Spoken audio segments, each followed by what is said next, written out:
Windmill, fatherland, is everybody in?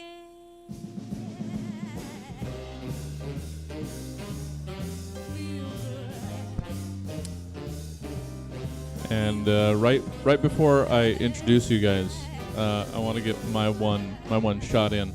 That the two windows look like you guys are broadcasting from opposite sides of the same fucking studio bedroom. We are. That's how. You just have two cameras set up in the middle of the room, pointed in opposite directions. All right. Well, thank you, Jesse Jones. You're not introduced. Hold on. Give me a What a second. nice guy. All right, let's mute. Here we come. No, here we come. All right. Where were we? All right. Welcome to the virtual Stab Comedy Theater. It's time. You guys are fucking around over it. It's time for a Verbal Insults show, podcast, whatever you guys are doing today. You don't let me know until we get on screen. Welcome to screen, Al Schumann, Josh Means. Hi. All right. Hey, Good evening. Have fun here. Yeah. Stab comedy. All right. Mute Jesse. All right. Where were we? Right, now we can get started. All right, Drew. We have Drew Absher, the heart and soul of Sacramento, the Fill My Heart podcast, the fucking pride and joy of all of us. He is one of my favorite comedians, insanely funny. He is undefeated in main events, 1-0 at Verbal Insults. He has judged before as well. He's lost 6 undercard battles. Yeah, all by fucking withdrawal. But yeah, no, he's you're one of my fucking favorite comedians, Drew, and we're happy to have you. We've been on your podcast before, the Fill My Heart podcast. Yeah. Well, yeah. Thanks, dude. Al loves you so much, he introduced your podcast before he welcomed everybody to ours. Also, Al did all the talking. He's like, Drew is the greatest, the best comedian, and Josh is just sitting there looking like a fucking kidnapping, sex traffic victim on that bed. He also, it's like a presidential debate. He hit his desk 6 times every, like Drew is my favorite. I'll tell you why about this guy I like. Okay, well, all right. What's going on, guys? How are you? We're doing good. Yeah, we're doing good. We're surviving quarantine. We were talking a little bit before this started about quarantine, and it is possible that actually we're fucking locked down right now. I was about to be like, it's possible that it could happen again, but then it's like, oh yeah, it did. It is right now. Dude, I was supposed to be at Sack Punchline on Wednesday. I left work early because I was like, I'm gonna go just hang out at home. Took a fucking fat ass nap and woke up at 12:45, and then literally like 12:47 I got a text message like, show's canceled. And it's just like, it was so deflating, dude. I was like, I didn't even like, I've been jonesing. No, it was amazing now, dude. I just wish it would have stayed forever. I just wish I would have never woken up. But like I was like half jonesing to get on stage a little bit, where I was like, I could do stand-up right now, but I wasn't like dying to do it until I got booked. And then I was like so fucking excited. But had I just not gotten booked, it wouldn't have been a big deal whatsoever. I would have been like, oh, all right, back into quarantine. But now I'm like anti-mask, dude. I'm like, dude, this is all fake. It's all fake. Just let me do stand-up one fucking time. It's like a virgin who like never gets pussy, and then once they get a girlfriend and like the dude's insecure, the girl cheats on him, and then forever he's just like, it's made that much worse because he had a taste of pussy, Yeah. Or no, it's more just like a virgin who like on prom night like is about to hook up with the girl and then just comes in his pants and then thinks that sex is gay forever. Like that's where I'm at right now, where I'm like, dude, this is all stupid. I hate it all. Yeah, I mean, to be fair, sex is pretty gay, but I agree, dude. It's like a virgin who has a hot date on prom night, but then takes a nap, has a wet dream, and wakes up to her somebody else. Just gets in a car accident on the way to prom. Yeah. I'm just kind of bummed out at this point. I'm like, I just want to know for sure what the plan is. Don't open back up if there's a chance we're closing it back down. That's where I'm at on nobody knows what they're doing. No plan. Just keep us in lockdown until like 2021, and then we're good. Don't you kind of wish we didn't have any rights in this country so that they could just tell us all to stay in the house for a couple weeks? It's like, don't you wish we weren't white? Don't you wish they could just like throw the Constitution out for like 2 weeks and then just like martial law all of us in the house for 2 weeks, and then we'll be good? Yeah, no, I mean, it would definitely help if everyone was on the same page. Yeah, I mean, if we were all doing the same thing, like... It's tough because, like... No, go ahead. Even the masks part, like, that's a law in California now, and I've gone so many places where I've seen, like, people who just don't give a shit. So yeah, dude, it's wild. Like, I'm working still. I've been working throughout this whole thing, and, like, dude, now they're telling us, like, for a while, like, you couldn't bring your bags into the grocery store. And now they're telling us, like, okay, now you can bring your bags into the grocery store, but they're not allowed to be touched by any employee. And you actually have to bag your groceries outside. It's the most ridiculous shit in the world, dude. It's like, it's so common. You're just rolling a fucking watermelon on the floor, just like trying to like not touch it. Pretty much. Dude, we set up a table. It's like a fucking beer pong table outside with a canopy over it so that people can bag their own groceries outside. It's the most condescending shit ever, dude. It's also ridiculous. Has to be the dirtiest table. Just everybody putting their groceries on it. Which is the ironic thing is like, why even bring the bags in the store if we're so afraid of them touching surfaces? Oh, and also, by the way, all of the groceries that like, oh, we're not allowed to touch their bags. It's like, who do you think stocked the fucking groceries, you morons? It's all of us. Yeah. It's not a robot doing it. It's crazy. I put something on Facebook the other day and totally expected to get like just bombarded with hate for it, but everyone was kind of like on my side about it, and I was like, oh, okay. It's just basically like some of this shit just doesn't make sense really.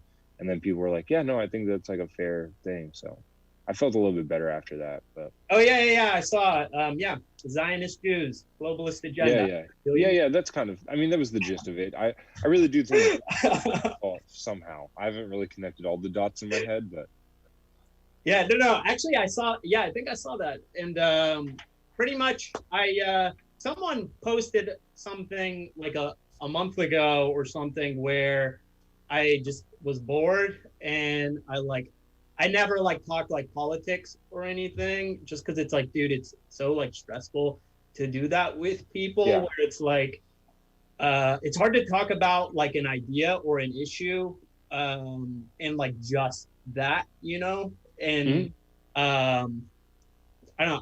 I ranted a little bit one day, and I was just like, it's today. Now. It's today. It's gonna be right now. So listen, Drew. Thanks for tuning in to the COVID denying verbal insults.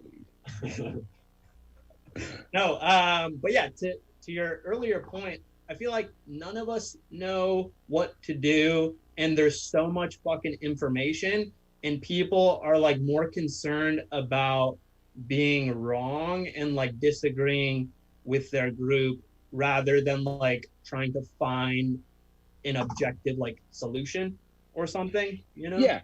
Well, dude, like, you know, I put it on Instagram like a couple hours ago, but I mean, like, I just got to be honest. Like, there's just so many people on my fucking timeline that literally just think like names. They're all just like hot girls with big tits that I went to high school with. It's names. Instagram handles. But like all of their shit, like they'll just post like these like fucking cutesy ass drawings of like wear a mask, you know, and it's all like written in like this pretty font and shit with like glitter and shit. Oh, I know exactly. And it's like cool, you know. It's like, all right, you're suggesting people wear a mask. I like that. That's what people should be doing. But then they'll like, if you don't wear one, you're a fucking fascist. Yeah, that shit. But they don't go that hardcore, which I appreciate. But then like 3 hours later, they're posting different like, pictures of them at the bar with their friends. And I'm like, the fuck are you doing? I'm like, you can't have this both ways. You can't want people to stay inside and wear a mask and then like post pictures of you at fucking San Diego. Yeah. Do you think drinking Aperol spritzes with your fucking friends, you know? Yeah. Having somebody pour shots into your mouth. Do you think yeah, exactly. Do you think hookers should still be able to hook if they wear a mask? I think hookers should be forced to hook. I'm actually pro sex trafficking, if I'm being honest. Wait, sex trap? Okay, yeah. Okay. The bad part. It's actually not a good. The only good kind of traffic. Yeah. It's actually a bad time to be joking about that. Yeah, no, actually, drug trafficking is probably much better. Yeah, drug trafficking is tight. Point. I've always said that. I've always said that. That runs deep in my family. Oh, it runs deep in yours too. Yeah, yes, very deep. Actually, I found out my mom is out of prison because of COVID. Oh shit! Yeah. So wait, I don't know. How did she use the loophole? Was it just like COVID is so bad, people they released inmates because of like the risk? Is that? Yeah, I mean she's a non-violent drug offender. So like I am conflicted because like politically I do side with that decision, but then I'm also like Josh like, yeah, but is she hot? You know what I mean? Like politically I'm like, yeah, non-violent drug offenders shouldn't be in prison for 12 years like she was getting, but then you're also like, I mean, she did fuck up my childhood pretty good, so maybe just one stays in there forever, you know? Yeah. Okay. Yeah, but she's out. And I think that like you have to have like a medical condition to get out. Yeah, Drew's next roast battle opponent, his mom. That's what Parker said. He was like, "Oh, can we get her on the Patreon?" Dude, that would be hella fun. Yeah, dude, it'd be like an episode of Fill My Heart or Dr. Phil on Fill My Heart. We can moderate it if you want. If we had more listeners, like if it was worthwhile, I would totally do it. I would totally like subject myself to that if there wasn't. Yeah, it's not that I'm not willing to do it for the content. It's just I'm not willing to do it for 12 people. You know, like that's really what it boils down to. No, So I feel it. Yeah, there's shit like that where it's like I would like we'll do some heinous ass shit, bro. But it's like right now we're talking to you, Drew. That's about it. Yeah, I'm actually thinking about it right now. If I got 100 patrons on our Patreon, I would 100% reach out to my mom to see if she wanted to be on the podcast. That'd be great content. All right, I mean, fuck me up mentally. Insults fans, you wanna like this? Go Patreon.com/fillmyheart if you want to see my childhood trauma exposed. Some of Parker's great content.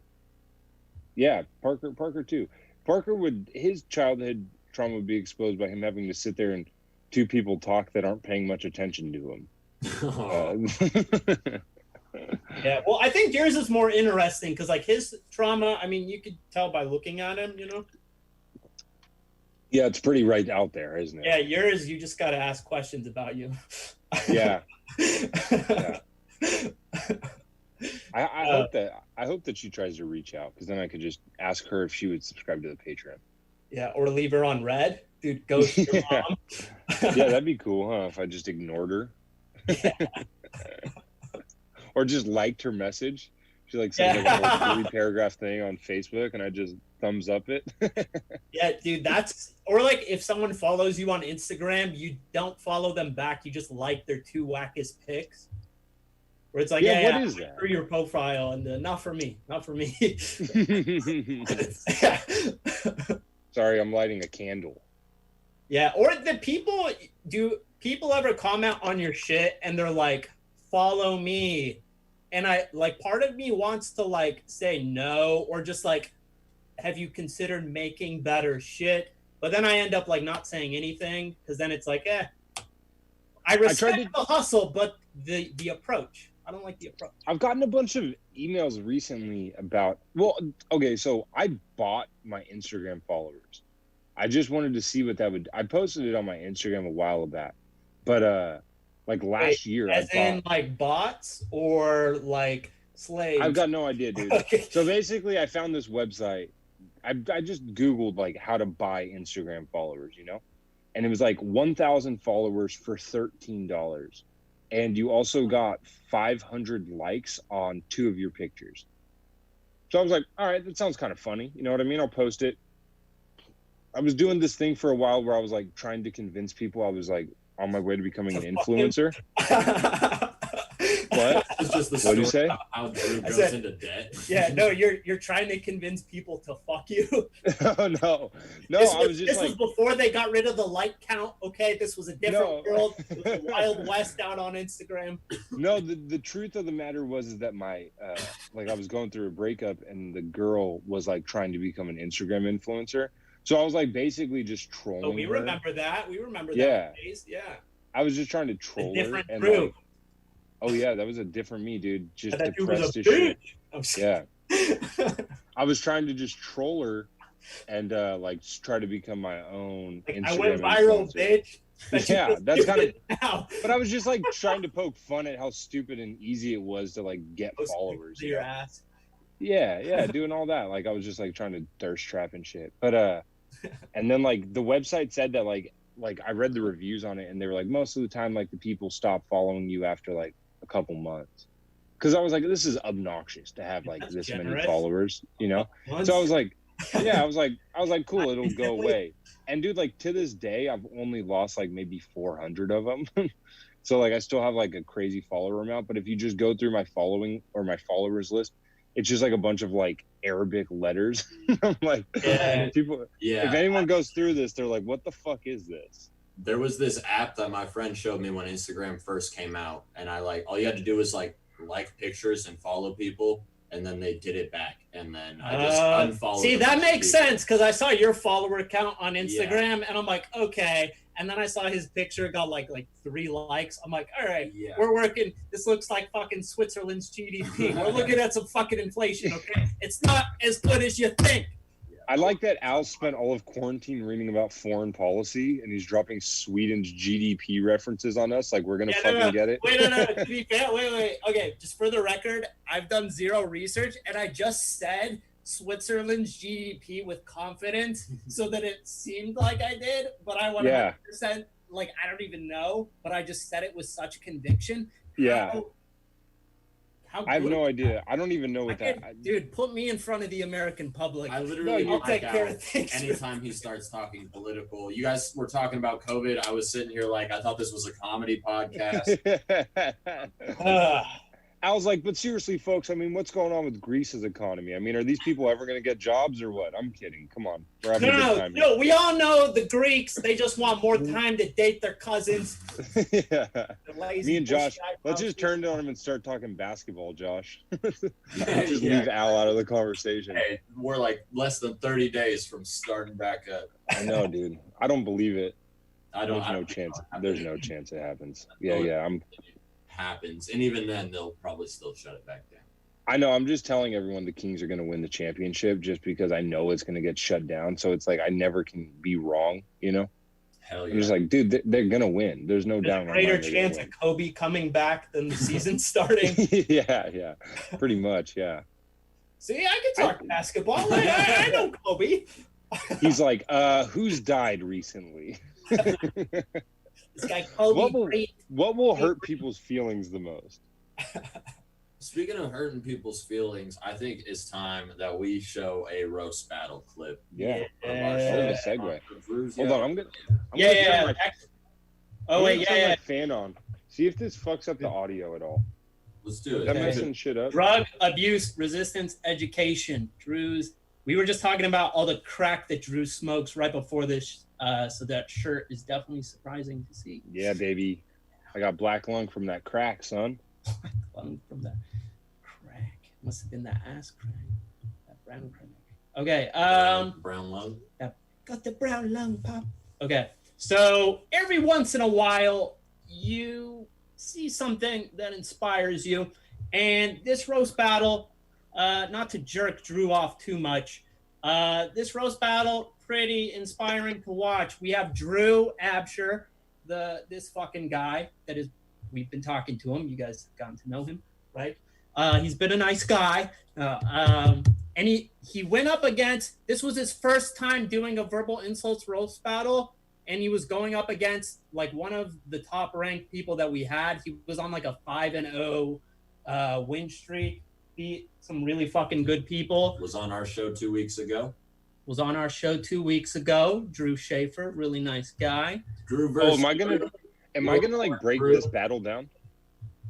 You Do can. whatever the fuck you want. Yeah, with it. you can. Yeah, because I haven't watched this video, but I will show you at one point. So We didn't want to There's a- show this last week when Drew Schaefer was here because we felt Yeah. like it might fuck up his confidence for the rest of the show. well, dude, Yeah. there's a moment in this roast battle where I just completely rattled his confidence. And from there it was just like I could have just pulled my dick out and jerked off on stage and still won. Because he was so Yeah. rattled. I love And Drew. that's what I wanted to talk about. Funny. Yeah, dude. I the do think- fucking Drew's a look good on your battler, face, but- bro. Yeah, Yeah, there's I'll show you exactly where it happens. I say something that's not even funny. It's just straight up mean. And like, Yeah, you're like, good one, you fucking idiot. Or it was like something Yeah, along and- line. dude, like literally watched his hand start shaking. Yeah, dude, you broke his spirit. And dude, he was fucking unbreakable. Like, dude, he fucking broke people's wills, and then you came in. But dude, I knew it was gonna happen because I saw the fucking look in your eyes, and like there's a look. Like when like For sure. yeah.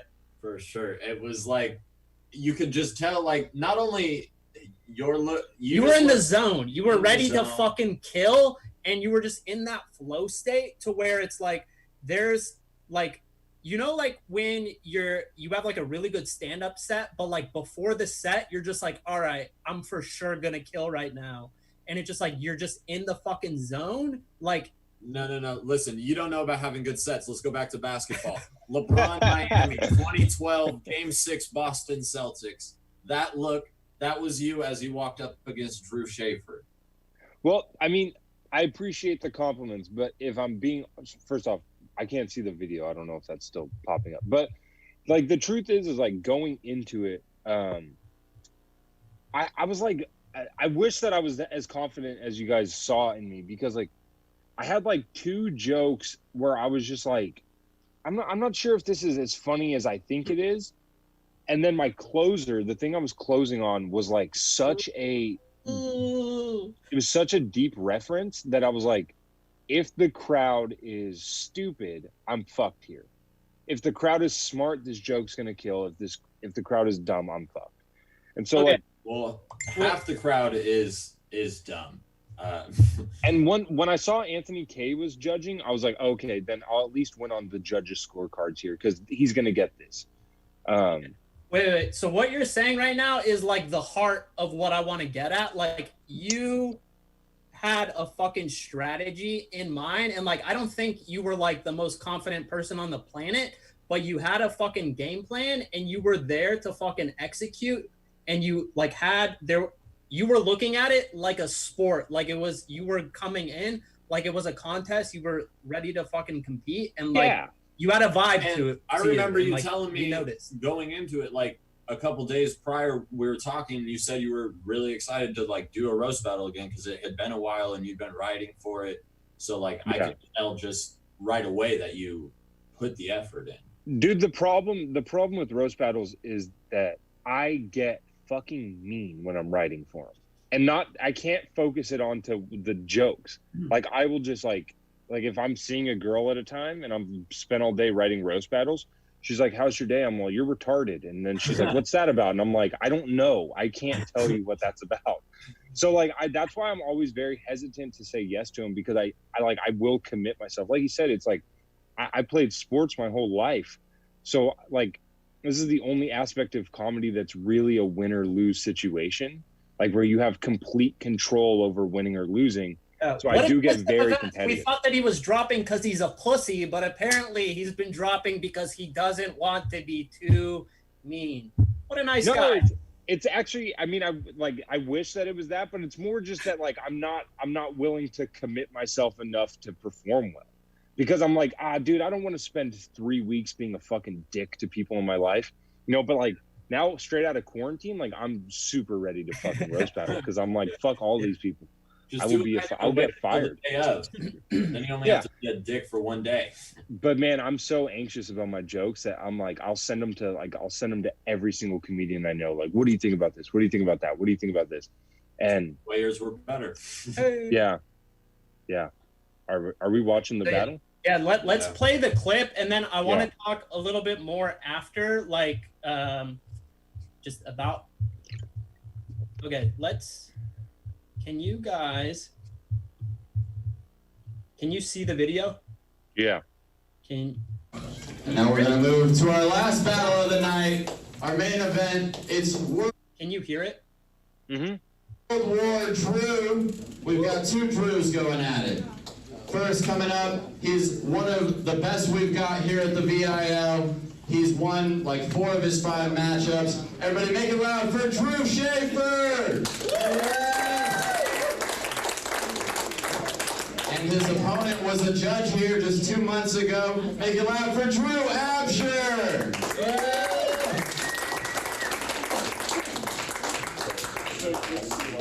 All right, Drew, I'm gonna let you call it in the air. Which one? All right, as a sign that things weren't gonna go well. Drew Schaefer completely whiffing on the first joke of the battle. Not a good sign. All right. See, it started right there. You're like, well, way to explain the joke, Drew Schaefer. See, that also shows like a presence that I think is necessary to like have those like elite level roast performances, like just being able to be fully present. It helps getting the fans on your side before the battle. Like anything you can do to have them already cheering you on helps everything going forward. So like just full transparency, the idea going into this was that I knew that Drew is a much goofier person than I am. And if I could kind of shed light to the crowd that this guy's a goofball, they're going to take me more seriously than they are him. Yeah. That's kind of my attitude. Goofball when we all know the actual word that you're thinking in your head. Yeah, well, I mean, look, like he's the human embodiment of an extra chromosome. And I like Drew, but that's what he is. And so I knew that if I could point that out to the crowd, they'd be like, oh yeah, this guy is kind of doofy, you know, what's he doing on the stage? And yeah. Oh yeah, see, I didn't know. He's Andrew. He's a fucking Andrew. He's not even a real Drew. Fuck this. I never understood that. That's the only roast joke I've ever taken personally. Like I'm like, what does that mean? Like you're. Wait, so is your name Andrew? Yes. Okay. And every fucking person named Jake is real name Jacob. Like that's how fucking. That was just a flat out lie. I just don't understand. That's like defamation. Like we're both white men. We know how nicknames work. This is our wheelhouse, dude. Like why are you pretending that you don't know what the fucking nickname is? Like it was very weird to me. And I think he's more trashy for being really just named Drew.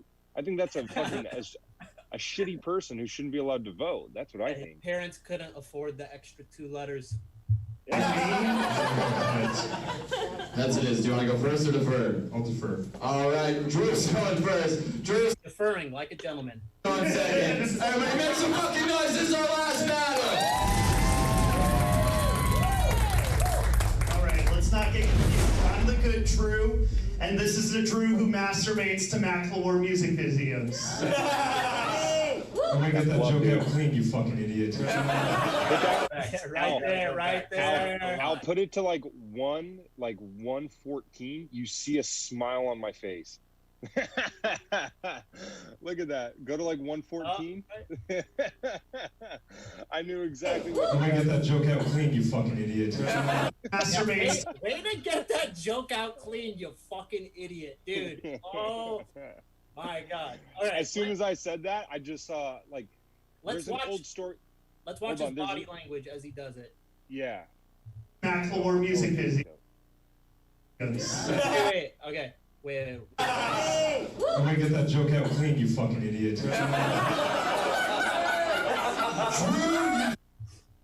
Dude, there's an old story about Mike Tyson. I'm not comparing myself to Mike Tyson by any stretch. By the way, great screen grab of me right there. But Mike Tyson used to walk to the ring, and as soon as he could, he would lock eyes with his opponent.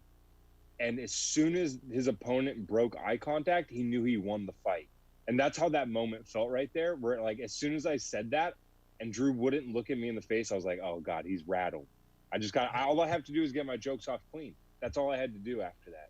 He immediately looked at his phone to see which was his best joke because he knew that had to come next. Yeah.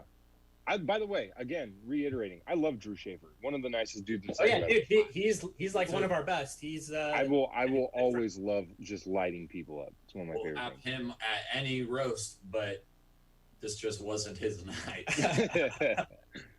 All right, play this out. But I mean, he could take it, but like we played a clip of him against Jake Risley, and dude, it was like he fucked him up like 10 times more than you fucked him up, and like he's fucking just as savage as you are, but like it just goes to show like it could be anyone's night, and yeah, definitely wasn't for sure. It can't be Jake Risley's night. A horse-toothed, creepy comedian whose stage name should be Louis C. Biscuit. You sort of look. C. Biscuit right here. Like yeah, why do you guys snake. have so many audience members who just fucking chat the entire show? I want to one day just go Axl Rose at one of you guys' shows and just go fight an audience member. You want to see when one of them was heckling you? Oh! So, okay, all right. Wait, okay, what? So there's a clip. We have a clip that you don't know about that we just remembered. All right, so, okay, well, we can play this after. All right, you remember at Stab? This was like 2 years ago, dude. when you got heckled, bro, and the dude was like, he was talking about like cancer jokes or You like, have that clip? Yes, I Shut have the that. fuck up. Yes. Do you know the full story of that clip? What? Do you know the full story of that clip? Yeah, no, I was there the whole time, and like as it was happening, I was like, oh shit, I think something might fucking pop off right now, so I started recording. Hang on, because I don't know the full story. Okay, when we watch the clip, I'll tell the full story. It's okay, a all right, fucking let's finish insane this. Yeah, then we'll get to that. Yeah. A rat, but the rat's trying really fucking hard to be a comedian and just like hasn't been digested. How the fuck do you look like Voldemort as a snake? As a person. Like on Pokemon, it's like, was the hit effective or ineffective? Nah, as soon as someone says like that during a roast joke where they go like what is, you're like, oh, you didn't practice this at all. And then Look at his rebuttal right now though. Adding on at the end where he's like, you look like him as a person. Like he didn't get the laugh that he like expected, so he tried for another. Yeah, that's the roast joke equivalent of like, so that happened. Just Good joke, live action Easter Bunny. Real life Easter Bunny, dude. That like so quick but so good. Good joke, live action Easter Bunny. Drew used to be a math teacher. Shocking, I know, since he looks like a lesbian PE teacher. Drew, God made you good at math to make up for miscounting how many chromosomes he gave you. That was one that I was very much. Really? Okay. Yeah, that got what it deserved too. Shout out to that crowd. That got what it deserved. Drew's mom is actually in prison for doing heroin. Yeah, which makes sense because I've been on stage with him for a minute and a half and I already want to fucking overdose. See, that was a mean one. That was a mean one. Yeah, but the lineage doesn't work here. You know, like that's, to me, like that's the most important part about writing a roast joke is there should not be a moment of it that the crowd goes, wait. And like saying that my mom is in prison for doing heroin has nothing to do with overdosing. Like if he had said my mom overdosed on heroin, then the joke works. But now you're making the crowd connect too many dots. You got to make it as simple as it is. Clearly, Drew hasn't done heroin. No, I'm just kidding. But you know what I mean? Like, you guys know, you guys have roast battled. Like, you have to make the joke. You guys have to make it as A to B as possible. Yeah. It's got to be a straight line. If they can't verify it by looking at you, it has to be like fucking hella quick. It's got to be right to the point. Yeah, totally. She chose that life. She looked at this and decided. Before we got decent. He did the same thing, but it worked out a little bit better this time than he did. No, that was a good move right there. his teaching job, Drew said the hardest part about teaching kids math was staying 500 feet away from the school.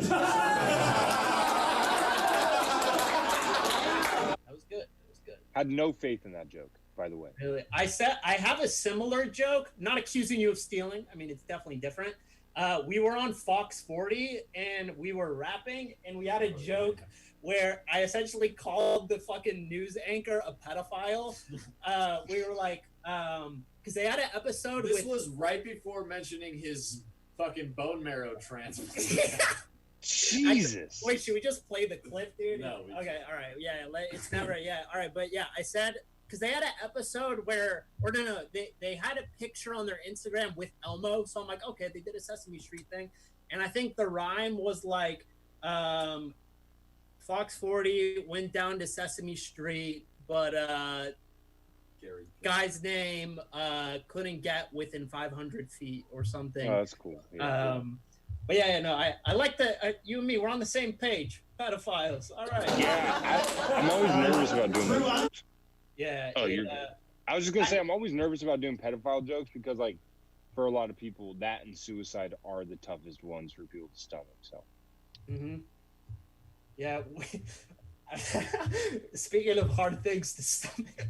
Confused by looking at your face, like, I can see your skull through your skin. Like your face is so diagonal, it looks like it was designed by Elon Musk. It's called a healthy diet and exercise.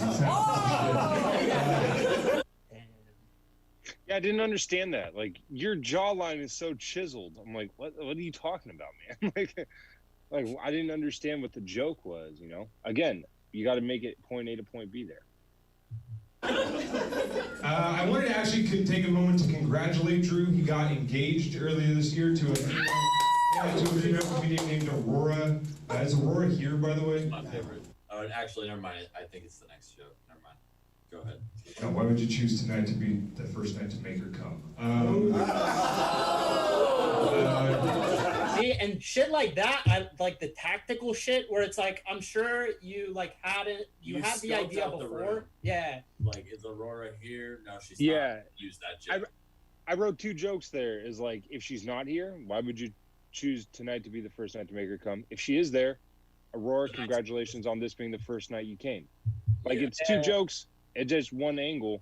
Yeah, dude, and that's such a good example of like because like it's not hard to do well on our show. There's just like things to do, and like that's such a good fucking example of like thinking about the scenarios that could happen in your head and just doing that like work and putting in the effort to like think about it like that is like it's like you guys have him on the show a lot, so kudos to him. But Frank Castillo, that's something I like, learned from watching him roast battle, is that like he'll always try to go like, thank you very much joke, or good joke he's written. Yeah. And like getting more laughs in makes you feel like you dominated the battle more.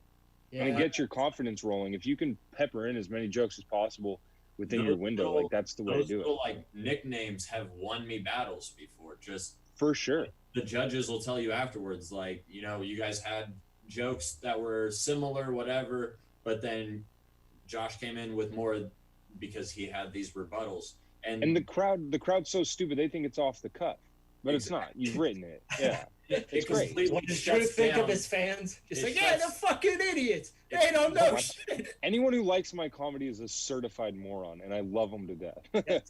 Same goes for me. They're fucking. Yeah. All right. Just kidding. Josh's fans, real smart fellas. Crazy fellas, right? Drew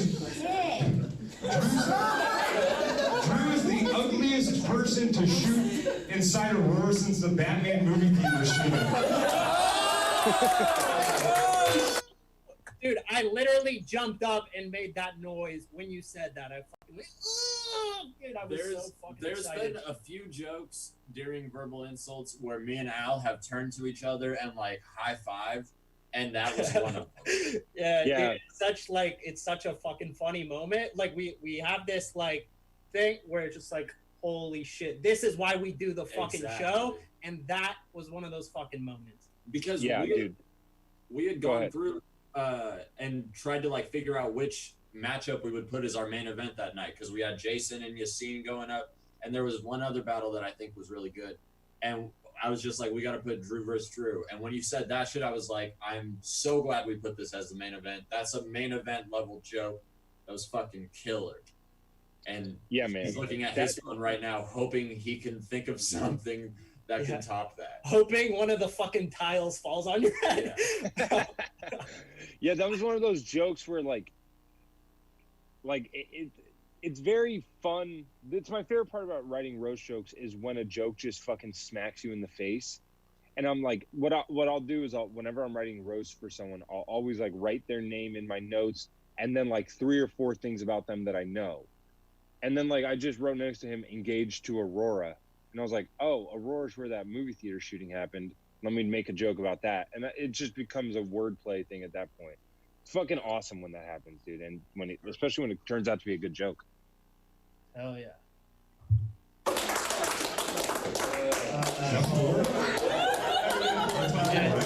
They're like, we just did, so battles are 4 jokes, but it's like, dude, we were having so much fun. Like, if they wanted to do fucking 50 more jokes, we would have let them keep going. Like, it was okay. So what I'm doing right here though is me going, I know I just won, get the fuck back on the stage. Yeah. And I don't know if he's got, because that was all I had for him. Yeah, you're pretty much like, hey, come clean it up. I'm done. I was saying, like, I just fucking ethered him. Please get back up here before something happens where I fuck this up. Like, that's what I'm saying right there. Yeah, that's why I'm so adamant. Like, that was 4, right? Get back up here. If you have nothing else, it looks awkward if we go to him and then come back to you and you're just like, I think I maybe had one more thing, but it was just something that I wasn't as confident in. Yeah. That was great. Watch the judges. We know who won. Great fucking job.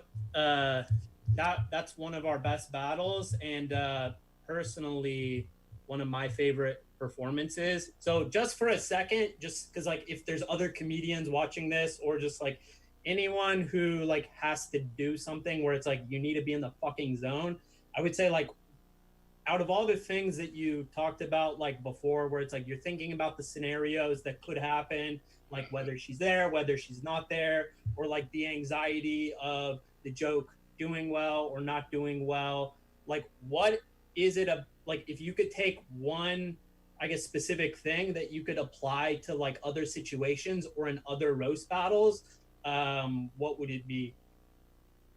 I think that one of the most important things about roast battle that gets distorted is that mean has to be secondary in my book. I'm always going for funniest first. 100%. And like I think that when I watch, especially like you guys, like one thing that I respect the fuck about the way you guys do the show is that you guys will embrace horrendous battles. Like let's call a spade here. Like there's times where you guys put something on stage and I go, what the fuck are they thinking? And then it's so bad that it's funny. And I know that you guys are just doing it to softball yourselves, so when you get back on stage you have a million jokes and it works perfectly. Let me be clear about that. It's hilarious. Like you guys let apes go at each other for 4 jokes, and then you guys get on stage and make yourself look like gods. I absolutely admire the fuck out of it. Yeah. But what people mistake about roast battles when they sign up for it is they're like, okay, yeah, I'm going against, you know, like a white dude. What if I just said he just rapes everybody? And you're like, yeah, but are you writing a joke about it? And it's like, no, I just think it'd be funny if I was just like, this guy date rapes people. That's funny, right? And you're like, yeah, this isn't Twitter. Get out of here. Not at all. Yeah. Yeah. Or it's like, this guy got dumped by his girlfriend. What if I just said he got dumped by his girlfriend? That's funny. The crowd will like that. And you're like, no, it's still comedy first, you know? We've had multiple battles like that. We try not to, like, the people that come in with jokes like that or non-jokes, we try to not have them back. Yeah, the people that have hate in their heart. Yeah. But, like, yeah, and, like, definitely comes first. Yeah, and the crowd knows that I'm not really accusing Drew Schaefer of pedophilia. But, like, if you can make a pedophile joke funny, fantastic. But if you just go up there and it sounds like you're just accused, what did you say? I said the Reno Police Department may. Yeah. But if you can go up there and just say like, oh, I think this guy looks like a pedophile, then the crowd goes, oh yeah, that's funny. But if you just go up there and go like, this guy fucks kids, everyone's gonna be like, this seems like an inappropriate time to bring that up, you know? So to answer your question, Al, like, if anyone like is watching, I'm like far from a roast battle expert. You know, you guys have some really fantastic roasters on your guys' shows. But the one piece of advice I'd give anybody is like, make sure you're telling jokes first. You know, if there's something that feels like it's lacking a punchline, it most likely is, and get rid of that shit. Hell yeah.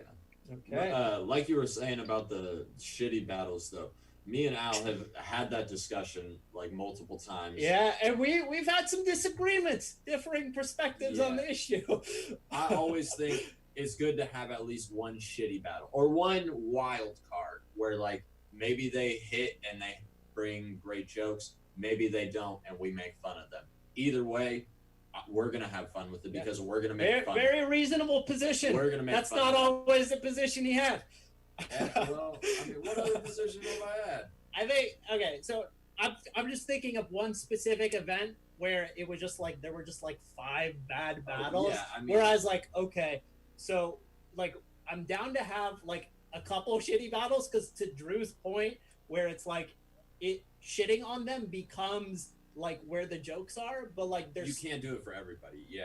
yeah, because once we had one show where it was just particularly bad, where all the battles weren't good, and like one thing that makes a battle good is parity in the matchup, so that it's like competitive, it's back and forth, it's fun. But if someone is just getting fucked up and they don't take it well, and we had like 5 battles in a row where it was just like that, and it was just like after that we were like, okay, like, dude, you want to know what? Got more strategic with like the matchups to where like Josh really started having fun with like creating like innovative matchups. A lot of times I would let people pick their matchups when like I would say, you know, these are the people that have signed up. Who do you want to go up against? And then they'd pick their friend, and then they'd be like, oh, I like them. I don't know what to say.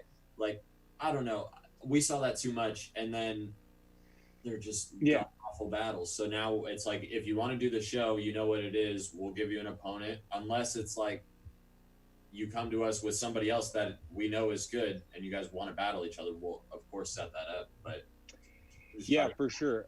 I think that like, you know, when you guys do, I call them bad battles or whatever, like I think that there's something truly endearing about it, because it shows at a weird point, it kind of shows like how difficult what the people who are doing good are doing. You know, that is the nice thing about comedy, is you're able to, when someone bombs, it contrasts how good everyone else is doing, you know?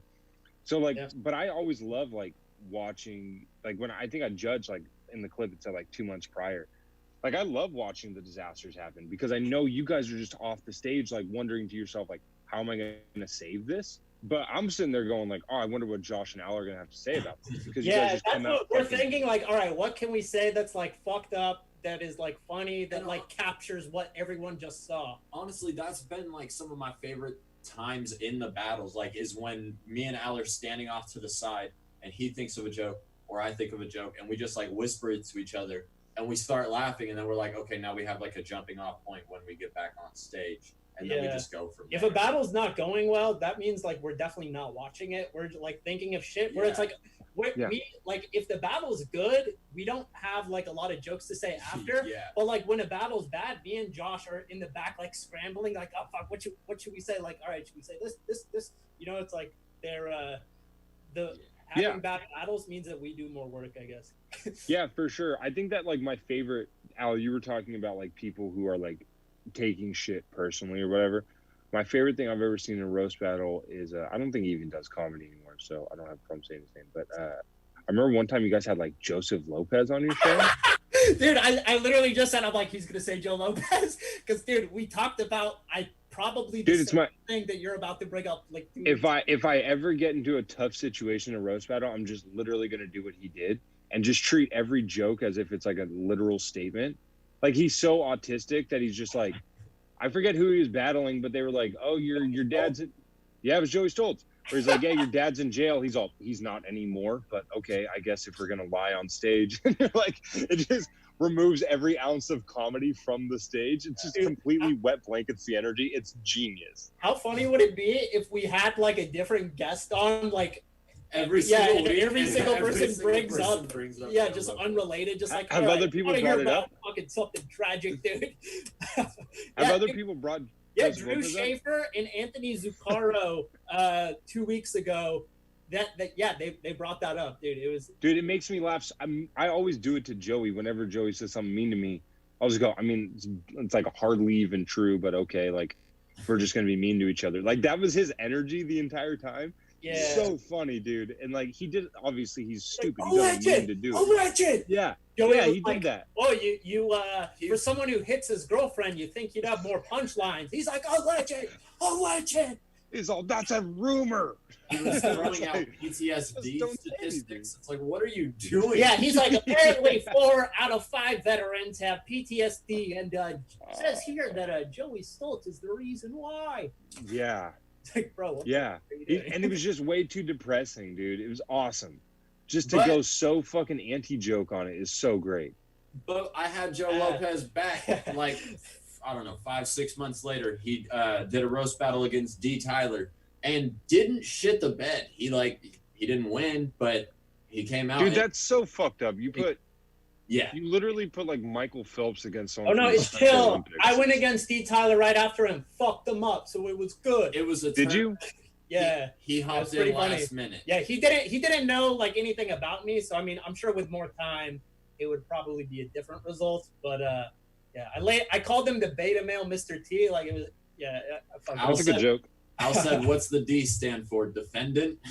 Good joke. But D. Tyler said that Joe Lopez looked like a bear's asshole smiled. I don't know what that means, but it destroyed. Yeah. Well, D. Tyler's got funny black guy energy, where like he'll say anything he's funny. hilarious.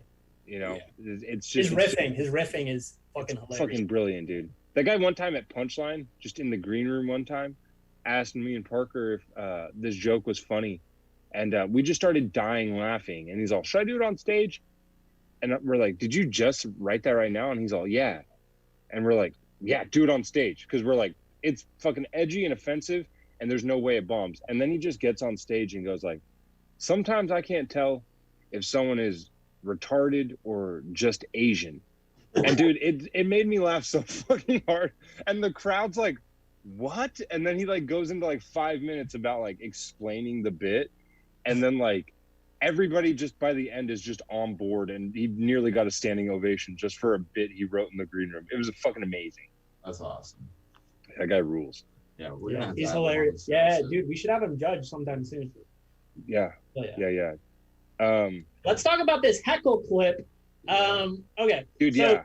Do you want excited about to? So there's two ways that we could do this. You could feather the nest, give some context before, or we could just play the clip, watch you squirm, and I don't know. How do you want to do this? I think it's a good So one. here's Yeah, this story. tell us the This story it's a sandwich story. There's context before, and then there's context after. That's Is included. it a sandwich story because you look much fatter in the video? Yes. Yeah. Dude, this was like peak fat ass Drew. Yeah. I was. Can you fat see as hell the? here. Can you see the clip? Oh boy. Is that Drew? Yeah. Okay. Shaper Wait. or Hold on. Let Sellens? me tell. Let me tell the story Drew first. ate too much Sellens. I said Drew Shaper. I meant Drew Asher. Whatever. Yeah, it was disrespectful. Yeah, All right. Yeah. let me tell The point is, he has much more You look weight like a than he loser. currently has. He lost weight. Is what he's But look trying at to say. the Good hairs. job. The hairs never suffered, man. Yeah, the inspiration for Parker's weight loss. So, all right. So in this clip, so what had happened was when Stab Open Mic started, I was the host, and the week prior, it was like maybe like 5 or 6 people in the crowd, and like they were all relatives, and the dynamic was one girl, one guy, another guy, another girl, another guy. So it was 5 people total. And 4 people. There's 2 guys, 2 girls, right? And so there's only 3 seats. So they sit. These details better be fucking relevant. It's Yeah, like no, dude, 4, maybe 5. You know what? Never mind No. the context. Yeah. Wait, was one of them a 2? Okay. All right. What? I promise it's relevant. I So mean, it's girl. So they sit in 3 seats in the one row, and then one guy in the back, right? So I'm on stage trying to figure out what the fucking dynamic is here, and the girls are like hot chicks, and they look similar. So I'm like, are they like, is it these girls with their boyfriends or whatever? And I start asking, and the girl goes, "No, this is my twin sister." And I go, "Oh shit, really?" She goes, "Yeah." And I go, "Oh, cool, you guys are here." And then she goes, "Have you ever had a threesome with twins before?" And I'm like, "I have not. That sounds awesome." And then she's like, "Well, you should stick around after the show and find out." And like everyone's kind of like, "Oh, this is like weirdly flirty, you know?" And then the dude in the middle, I made a joke. I'm like, "Oh, but like, are you in a relationship?" And the girls are both like, "Yeah." And I was like, "Is your boyfriend this guy right here who looks like Bill Burr with AIDS?" And she goes, "No, that's my brother." And I said, "Whoa, you just offered me a threesome in front of your brother?" And then she starts laughing. And I asked the guy, "Well, so what's going on with you?" And he goes, "Oh," I was like, "What do you do for a living?" He's like, "I used to be a bartender." He's like, "I used to be a bartender." Offered a threesome, and you asked what the guy is doing. Well, I knew these girls were In just front like, of your brother? Oh, No, jeez. they were giving off that energy of like, we're just trying to be like annoying, you know? Yeah. So I was like, I'm moving on. See, that's smart. That's how you don't get in trouble one day. Even if they're propositioning you, it doesn't mean that they wanna. I knew that this fucking 40-year-old girl wasn't gonna let me fuck her and her twin sister at the same time. I was just like, come you're on. not Parker. Yeah. And so I start talking to the guy. I'm like, what do you used to do? And he's like, I used to be a bartender. And I'm like, well, bartender's usually a job where you either get fired for drinking on the job or quit because you can't stop drinking on the job. That's a laugh. And then the guy goes, oh no, I had to quit because I got diagnosed with cancer. And I'm like, ooh, okay. And like I like pretend to like fall backwards, like, and I'm like, you got diagnosed with cancer? And he's like, yeah. I'm like, what kind of cancer? And he starts off with, it's a rare form. And I was like, I got to stop you right there. Whenever you ask somebody what kind of cancer they have, the last thing you want to hear is a rare form. I was like, that's usually not good news. Yeah, you should be like, And it sounds made up. He was like, it's a rare form of this and that. And I was like, well, like, how are you? And he's like, I'm struggling, And then I'm like, well, fuck. Like, I just like thanked him for coming out. Like, it was this weird, like, thank you for it was my first like weird moment as a host, so I didn't know how to deal with it at all. So I like thanked him for coming out, and then it just brought up whoever the next comic was, which is probably unfair to them. And then this clip is the following week. And do you know where the clip starts at? No. I should. Okay, I haven't watched it since. So basically, I bombed with the Holocaust joke, and then Benton Harshaw, he's a local comic, walks in the back of the room, and he was there the week prior, and I go, Benton, that joke bombed so hard, I kind of hope someone in the crowd has cancer, or something along those lines, right? Just making reference to what had happened the week prior, and then this guy in the crowd starts heckling me. Okay, cool. I think let's see. Can you see the video, Drew? It says Al Schumann has started screen sharing. It doesn't show the video. Okay. Let's see. The guy's like an old, bald, white guy. And, about now? Yeah, here you go. Yeah, you're good now. That's what we're trying to figure out. And I've been to plenty of open mics, and I'm here to tell you, if you want to improve your act. Roman Spinelli, you saw that? Yeah, shout out Roman. Stay away from those subjects. Okay. Did you sign up for the?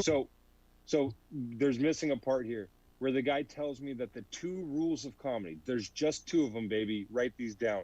You don't make jokes about cancer, and you don't make jokes about the Holocaust. That's what he tells me.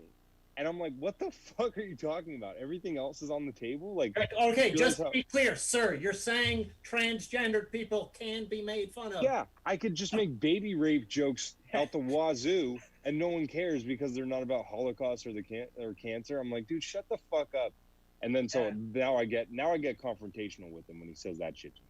Yeah, dude, I feel like now Holocaust jokes are chill. I feel like out of all the things, like, I feel like they're kind of trending up. Yeah. Yeah, I agree, actually. Yeah. Huge numbers. I'm here to tell you, if you want to improve your act, If you want to improve your act. It's always good to hear an audience member at an open mic with like 6 audience members tell you how to improve your act. It was so bizarre, dude. Okay, did you sign up for the open mic? I did not sign up for it. Oh, he said I did not sign up. Yeah, I mean, we can put you up. I'm sure I could do a little bit better than how you're doing. Oh, that's Jesus Christ. Okay, I mean, I can put you up. Do you want to go up? Let's see what everybody else. Yeah, all right. Just a bit. Let's just lay out exactly what's happening here. This guy is coming to a comedy show, saying this is how you be funny, and then saying that he can do a better job. It's like going to fucking Subway and being like, look, you piece of fucking shit, you put the cheese on last. He's like being a fucking dick. Well, it's funny too. Like I think I was like working out I was gonna either tape something, like do a submission tape or something. Like there was a reason I was running through like my actual opener, and it just bombed. Or I was like trying a new line or something, and it just bombed. Like happens at open mics, and then like I just happened to bomb it in front of like the most critical fucking open mic audience member I've ever encountered. So funny. The fucking night of justice. But this is it. Like, look, man, I run this open mic week. Look, man. I wish he signed up and just walked up and was like, the Holocaust wasn't even real. Yeah. cancer. He just starts doing Bernie, like he just Yeah, you starts can't doing make Bernie jokes Mac about fake Holocaust news. tonight. So He's all, I ain't scared of you motherfuckers. And I know that you like all of a sudden you know everything about comedy. Have you ever done a comedy before? I have done comedy, yes. Okay, so why aren't you going up? I'm just not ready for my. I have some material, but I'm not 100% confident in it. But I would be. He's not 100% confident in his material. That's why he doesn't want to go up. After hearing your material, I'm a little bit more confident. Oh! Roast Oh! That actually was a good line. Like that actually wasn't bad. Doesn't that kind of hurt though when they hit you with something where you're like, that sting, like Yeah. that was. You know, But then you it have would to like acknowledge it for the audience and like, because then you'll like lose them. Yeah. it would have definitely hurt if I didn't know this guy was just a supreme cunt. Like you could just tell from everything about him that he was just like the most hateable person of all time. So like everything mean he was saying, I was like, well, you're just a phony. Unless you're gonna sign up, you're just a fucking bitch, you know? It'd be so funny if he was watching the Stab Twitch stream right now. Well, the story later is about his. Oh wait, we'll get to it. We'll get. Yeah. Your material, I'm a little bit more confident. That's fascinating. Okay, I mean, I wish that I had. It's weird that you're not confident in your material, but you're confident enough to criticize other people's material. Right. That means. Wait, I think that was yeah, that was, dude. I snapped on it, and then I had the same exact fucking response filming it as I did watching it. Oh my god. That's so funny. Who's snapping? I'm like, it's supportive. Who is that? It's Adam. Oh, what's up, Adam? Adam, did I say anything that was offensive to you? Me personally? Yeah. No. Oh, okay. Anyone else offended? I mean, honestly. What if I was just like, yeah, you know what? I would have taken you off the list and banned you from my open Yeah, mic. you had power at this point in time. I didn't want to disrespect you. I don't believe it. Okay. All right. Well, it's one guy then. All right. Well, sir, I'm sorry that I offended you. I didn't say anything. Did I say anything about the Holocaust that was? Only constructive criticism, that's all. Stay away from cancer, stay away from the Holocaust. Bashing cities, I'm not. What did I say about? Wait. I don't know. Bashing cities, I'm not. What did I say about cancer? From the Holocaust. Bashing cities, I'm not. Sounds like he says fashion cities. That's Yeah, what I or- thought he said too. Or he said bashing titties. Cancer, stay away from the Holocaust. Bashing cities, I'm not. What did I say about cancer? You mentioned some guy that stay away from cancer, stay away from the Holocaust. That's Bashing actually just good cities, advice. I'm not. What did I say about cancer? Stay away from You mentioned some guy that said he had cancer the other You don't have time. any brain That's cancer. actually a true story. I understand that. but That's a it's not- real- I understand, but okay, fine. Okay. I know, but All right. sir, I mean, I gotta. Take Look. it or leave it. Take it or leave it. It's constructive. Take it or leave it. Take it or leave it. I'm fucking talking, but take Dude, it or leave it. I love him saying, "Stay away from cancer, stay away from the Holocaust." Like that is just sound advice right there. It's like, try to avoid both of those things if you can, just in life in general. Yeah, just so you know, I don't know if anyone's told you different, but cancer not enjoyable. Yeah, and if you can stay out of a Holocaust, good idea. You don't get to just say something and then when people ask you about it, cancel out what you're saying. I'm the audience. I'm the audience. Even though the rest of the audience said nothing. I Yeah, think I after hit him he's back been here. talking for a minute. I'm I think- the audience. I think I hit him here, don't I? Yeah, I think you take a swing. You take a swing. think Say something and then when people ask you about it, cancel out what you're saying. I'm the audience. I know, and you shouldn't be talking to begin with. Do that. Like, no, I'm asking you though, do you know what context is? All I'm saying is, in my opinion, Drew's cross-examining him. He's just like, oh, well, Yeah, I should just go. You know what it is, man, is I didn't, like, in my head right here, I'm trying to figure out, like, what's more important, like, making this guy feel like the twat he is, or just keeping the show rolling. And I think at some point I just committed to, like, make this guy feel as bad about himself as possible. I feel like that was the right move. He's like, I think so. Who had an open mic, but won't even sign up, like, won't yeah. take, because If he's it was a show, constructive criticism. that's why he won't sign up. He doesn't feel confident. He doesn't want people to criticize a little him. bit of projecting. If it was a show, I think I would have went the other way and just tried to make it as funny as possible. But at an open mic, I'm like, dude, suck my dick. Like you're gonna feel like There's an no idiot consequences if I tear into you right now. Fuck it. Yeah. No, dude, I've done it. Yeah. No. I was thinking to myself, well, what's gonna happen? Someone's gonna film it and bring it up on a podcast a year and a half later? No chance. Oh my god. But dude, I get the feeling where it's like, okay, fuck this person. This person wronged me, and I want to fuck with them. But also, I have a job where it's like, whenever you get that line where it's like a showstopper roast, and then everyone goes ooh, and then they just are embarrassed, and like I guess that like the put down, like when you have those lines, I fucking love doing that. But then these where it's like in an open mic, you just fucking, it's like comedy is already like such an unpleasant experience sometimes, and when there's like an open mic and there's like 4 people, and then you have some fucking holier than thou attitude that's like, yeah, man, you know. No, that's totally it. Is like, it's like I don't like people heckling. I'm like, what? I don't like it, but I'll deal with it. But it's like, dude, there's like 8 people in this fucking open mic, and like 6 of them are comics. So shut the fuck up for a minute. You know, it's like I just get so annoyed at that. Yeah. I've been listening to your podcast too much. Every time you say "so shut the fuck up," I think it's a drop. Who said that? You did. You said "shut the fuck up," and you. Oh, you're talking. Oh, I thought you were reading a comment or something. No, yeah, it's on the Patreon where I go, hey, shut the fuck up. Yeah. Having a conversation. Shut the fuck up. Yeah, dude. That clip. So what happens after that clip is the guy sits through the entire open mic like a bitch. Like he refuses to get up. And I go. Everybody else did a cancer or Holocaust joke. I was hoping these fucking cowards that I consider my contemporaries would take my back and only do cancer Holocaust. Yeah, no, I think I went up and did some rape jokes. Like I think you did. I think Parker definitely made some cancer Holocaust jokes, but everyone else was just like, well, I'd rather do my. You know, I'm down. Like, if we're going down, let's go down. You're ready to ride. I hear you. Fuck it. But then the dude, like, he sat through for maybe like half the show and then left. And on his way out, he left when I was on stage. I don't know if he was afraid of a confrontation or something.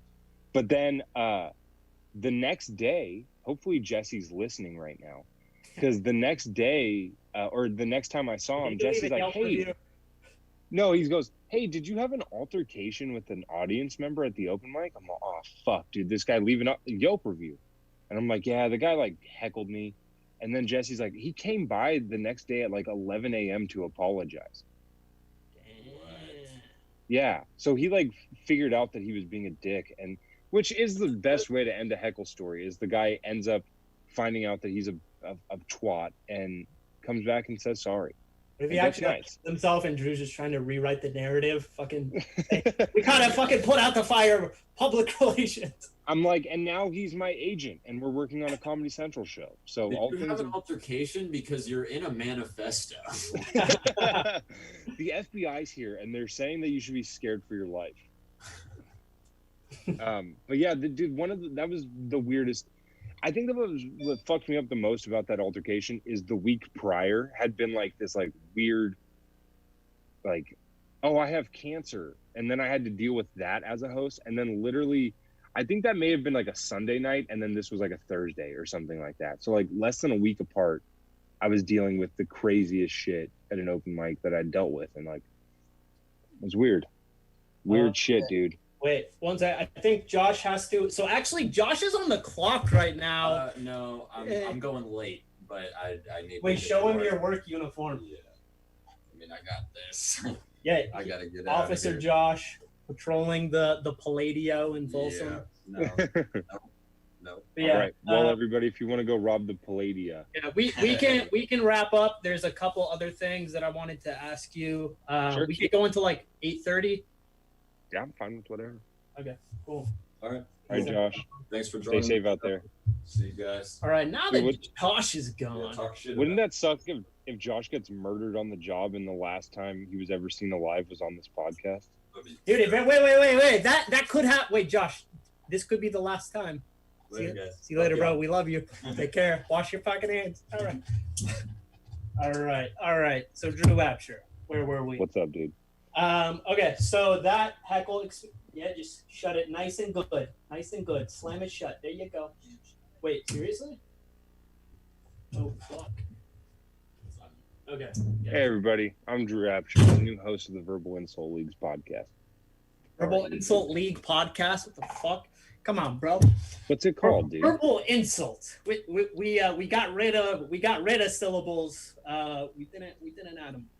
It's not my fault that you guys rebrand every 3 months. Yeah, you fucking botched the fucking product launch of Verbal Insult League. Okay, so we just talked about a pretty interesting heckle experience. I would say, do you have an experience where you got heckled where like you made the person your bitch, where it was just like it felt good to do it? Because like that, watching that and then like going through it, it's like things like that are definitely not comfortable experiences to go through. It's like unpleasant dealing with someone when they're being a fucking cunt. So I don't enjoy heckle experiences ever.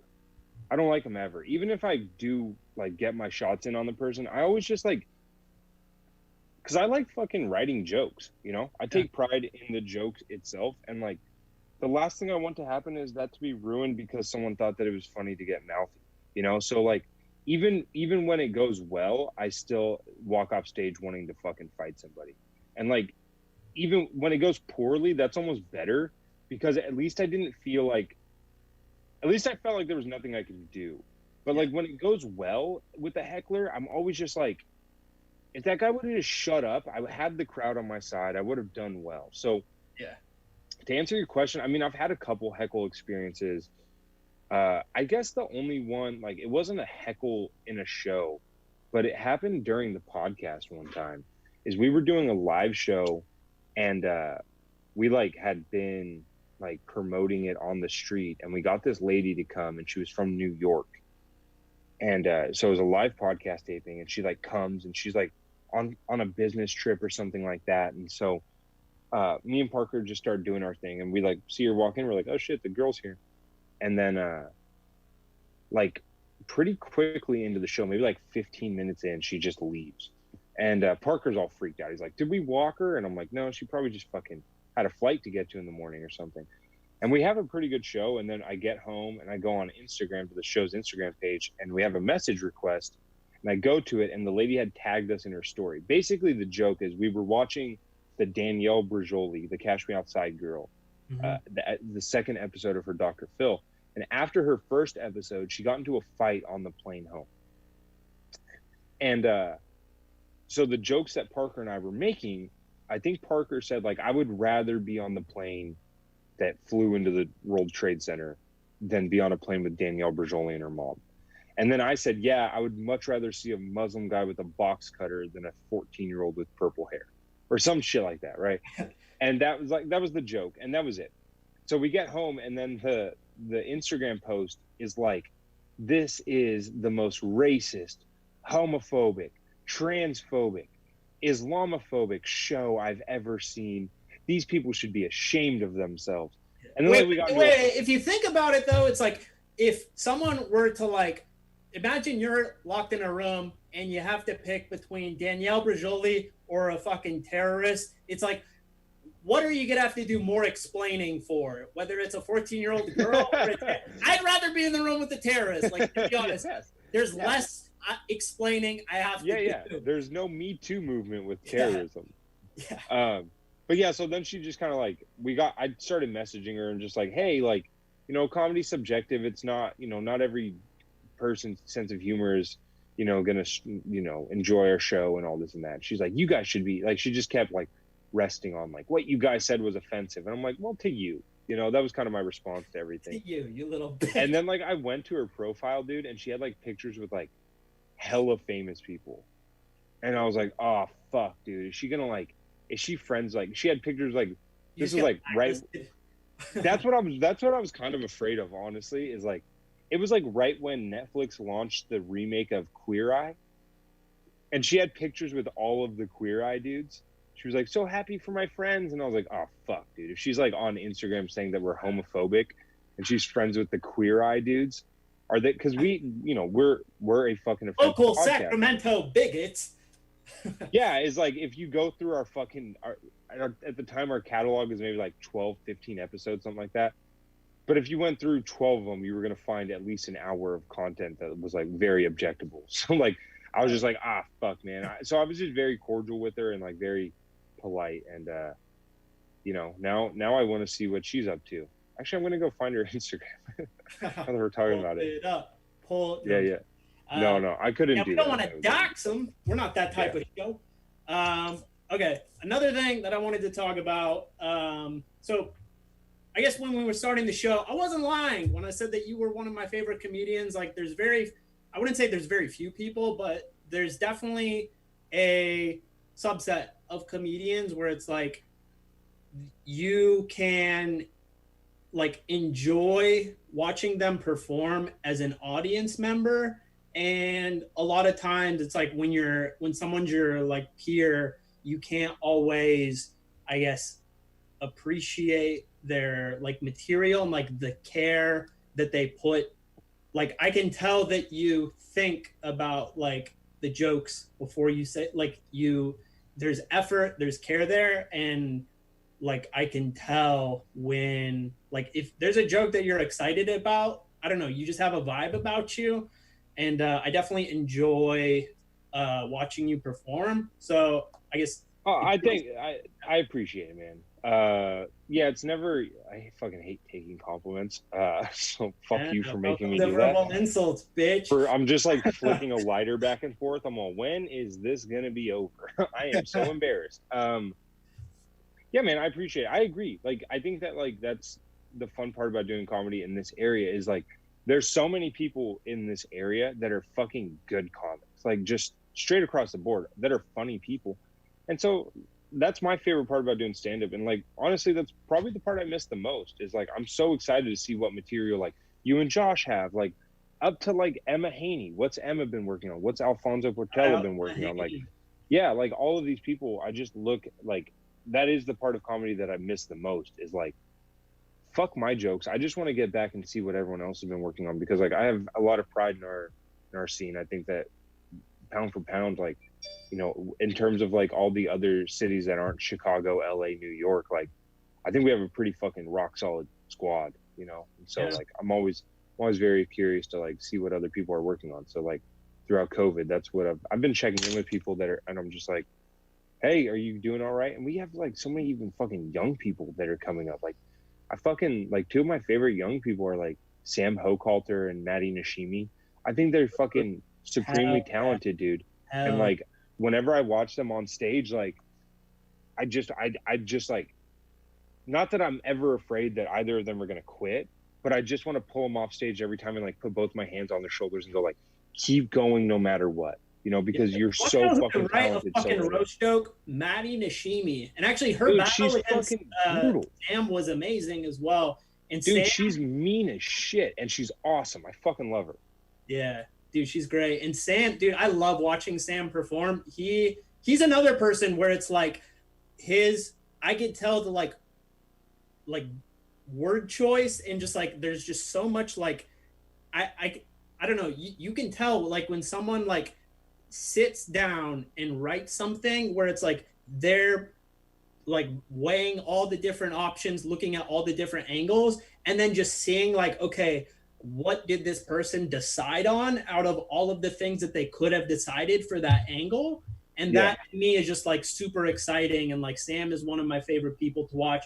You, Maddie. Yeah, dude. And like I'm, you know, and from the jump, like when I started, I had a couple. Yeah, when did you start? Or I guess like first time you start. So me personally, I did it a couple times and then I did it every now and then it took me a while to like fully get in the cut. Like how was it for you? I'm kind of the same way. I didn't start, like I started in October of 2015, I guess. But I went to like one open mic a month, and then after like my fourth open mic, I got booked for a show, and that was like in January. And at the same time, it kind of coincided with me starting to take the stand-up class at Comedy Spot. And so then I was just like, oh, okay, I guess I just do this now. So I started going to like all the Comedy Spot open mics. So what you're saying is that this class that you took is responsible. Life-changing, created everything. No, I honestly, like, man, like, people shit on the comedy classes a lot, and there's a lot of merit to it. Yeah. But no, I actually enjoyed it. I did it with John Ross. Yeah, good. That's who taught me too. I enjoyed it. And like, the thing I tell people is like, if you have the fucking money to do it, like, it guarantees you stage time. Like, even Stab does the comedy classes now, and it's like, it guarantees you stage time at like two of the best open mics in town. Dude, that's the best part of the Comedy Spot stand up 201 class. It's like the only reason you were guaranteed a spot. And like right when I moved to Sacramento, it was like beginning of 2016. It's like I don't fucking know anybody, so it's like what else? There wasn't really any other option. Yeah, right. And my 201 teacher ran another open mic, so then like now I had to connect there. So like I always tell people, like, is it crucial? No. You can obviously just stand up without the class, but like, it definitely doesn't hurt to do it. I was working a fucking job as a single dude living at home. I was working full time, making decent money. I was like, I've got $150 to spend. I might as well like invest in this shit. And like, it worked out for me. Like, I ended up going on to, you know, pursuing this. And so like, but I just remember like when I first started, there was a couple people that were cool to me, but not as many as I would have liked. So like, taking that, you know, I've been doing it for almost 5 years now, COVID exclusion. I kind of just like go like, yeah, I want to just be as cool to as many people as I can, because like that was important. I wish that more people had that mentality to me. You're a good part of the community. Like me personally, like Stab opening and you hosting the mic, like that being your mic, like that shit was life-changing, bro. Like it allowed me to be friends with people in a way that I hadn't been previously. And you were like one of the, I would say, like initial people that I connected with. So yeah, for sure, man. Yeah, that was always just the goal. Like when John and Jesse asked me to be the host of it, you know, I had a couple ideas, but the main idea going in was like, I want this to be a place where like, if people want to hang out for 5 hours, they feel welcome to do that. If they want to come do their set and leave, they can feel welcome to do that. No pressure. I just wanted people to have a good fucking time and hang out and be fucking cool, man. Like that's all it was about for me. So when I handed it over to Sam, knowing that was the kind of person he was too. It was like, be cordial to everybody, be friendly, be nice, be sweet, and just let the fucking chips fall where they may, you know?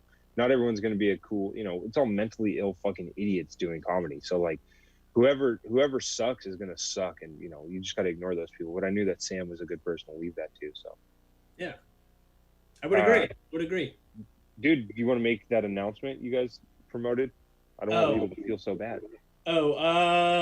I mean, Josh was the only one that said anything about it. I didn't say shit about. So if you're watching this for some big announcement, you're a fucking idiot. Like, why would you first of all, no, dude, you got to give the people what they want. They want the announcement. No, their Facebook. The only person who thinks there's something is someone who saw Josh's Facebook post, which, I mean, there's no way to know that.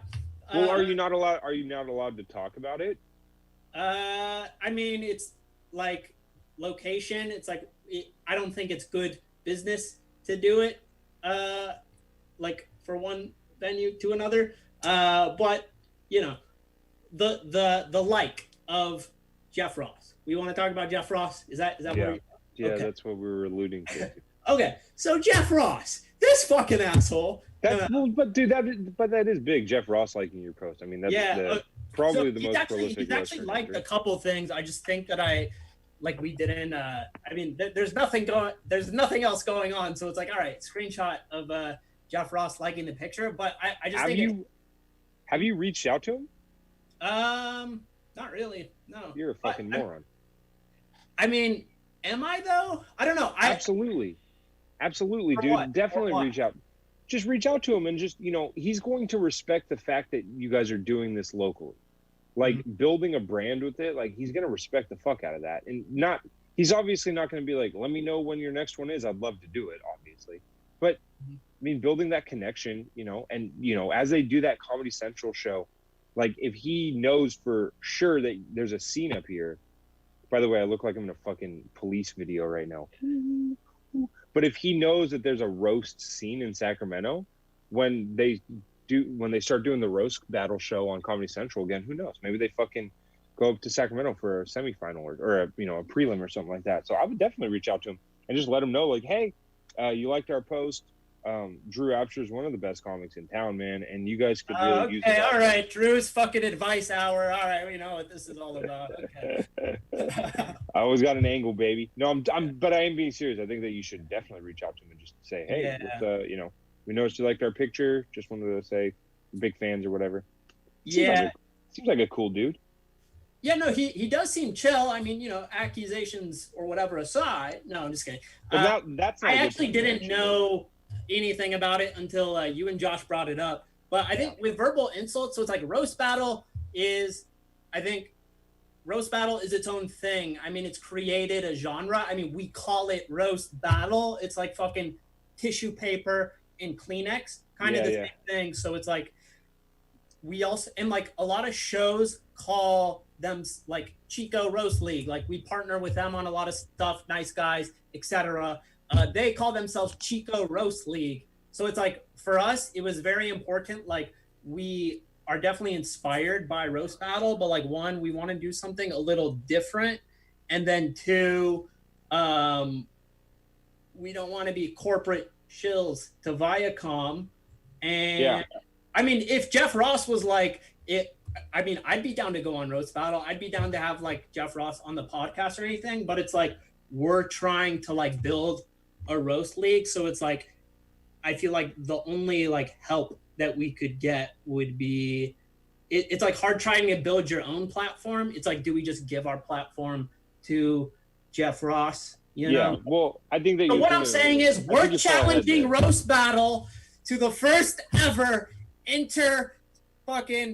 company roast battle. Yeah, it's the NFC versus the AFC. Yeah, so what I'm Josh saying was is, here, he would have loved that. Roast battle shit, and if they were to go on verbal insults, they would all fucking lose. Every single one of them. Jeff Ross would get embarrassed.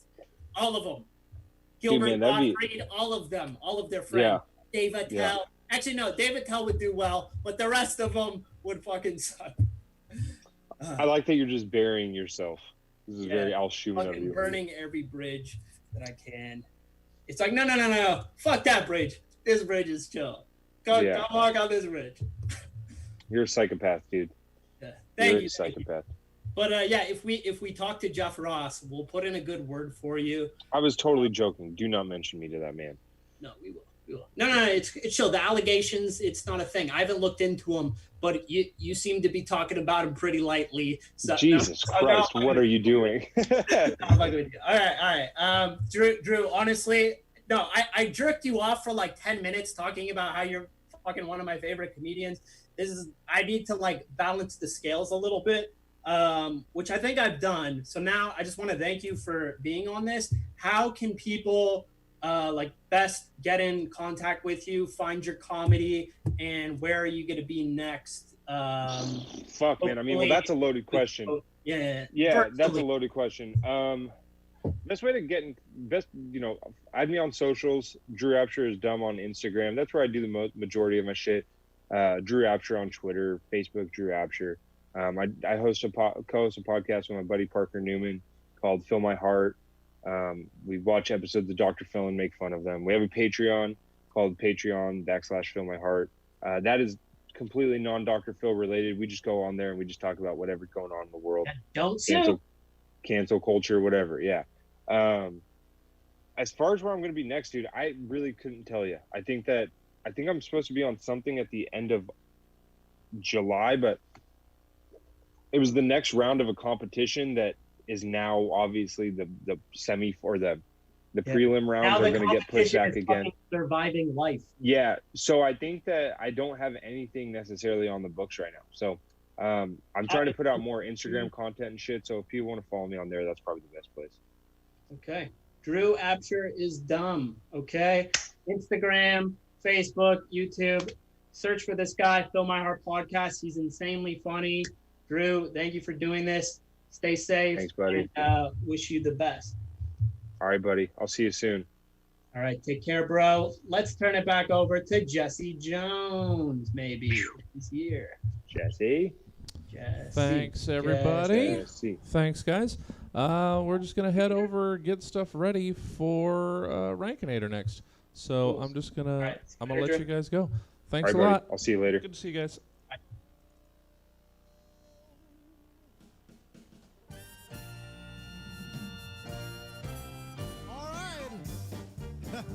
Listen, girl, I'm not like all these other fellas. It's close to midnight. Something evil's lurking in the dark. Under the moonlight, you see a sight that almost